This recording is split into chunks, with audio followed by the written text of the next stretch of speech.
आगे बढ़ेंगे और खबर शामिल करेंगे। सुप्रीम कोर्ट में इमरान खान नाअहली केस की समाअत। इमरान खान के वकील ने दलाइल दिए। चीफ जस्टिस की सरबराही में बेंच ने समाअत की। सुप्रीम कोर्ट में हमारे नुमाइंदे जमीर हुसैन जमीर वहां मौजूद हैं। उनसे पूछते हैं, जी जमीर, इस केस की कार्रवाई और नून लीगी और पीटीआई रहनुमाओं ने क्या कहा?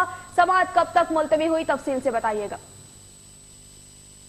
सुप्रीम कोर्ट में इमरान खान नाअहली केस की समाअत हुई है और हनीफ अब्बासी की दरखास्त पर इस केस की समाअत की गई है और chief justice of Pakistan Saqib Nisar की सरबराही में 3 रुकनी बेंच ने इस केस की समाअत की और इस पर जो नईम बुखारी से पूछा गया था कि पिछली समाअत में आपसे 2 सवाल के जवाब मांगे थे, आप क्या कहते हैं, जिसमें नईम बुखारी ने जवाब भी दिए और नईम बुखारी से इस्तफसार किया गया अदालत की तरफ से कि जमाइमा से जो कर्ज लिया गया या जो अकाउंट में रकम ट्रांसफर हुई है उसकी रसीद दिखा दें। तो ये सिलसिला अदालत के अंदर भी चलता रहा, दलाइल दिए जाते रहे, समाअत में वक्फा हुआ, उसके बाद समाअत दोबारा शुरू हुई। तो ये समाअत जो है मंगल तक के लिए मुलतवी कर दी गई है, जबकि सुप्रीम कोर्ट के बाहर पीटीआई और नून लीग की रहनुमाओं ने जो है वो टाक की है और एक दूसरे के अपने अपने कायद की तारीफ की और दूसरे जो पीटीआई के इमरान खान के ऊपर जो है वो काफ़ी जो है वो एक दूसरे पे जो है अटैक किए जाते रहे और एक दूसरे को आड़ो हाथों दिया जाता रहा। जबकि नवाज शरीफ के हवाले से पीटीआई के कारकुनान ओहदेदारान का कहना था कि मुस्लिम लीग नवाज ने जो है पाकिस्तान के लिए कुछ भी नहीं किया,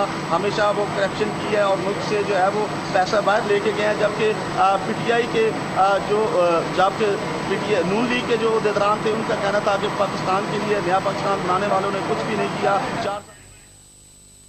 बहुत शुक्रिया जमीर हुसैन, अपडेट कर रहे थे हमें इस्लामाबाद से।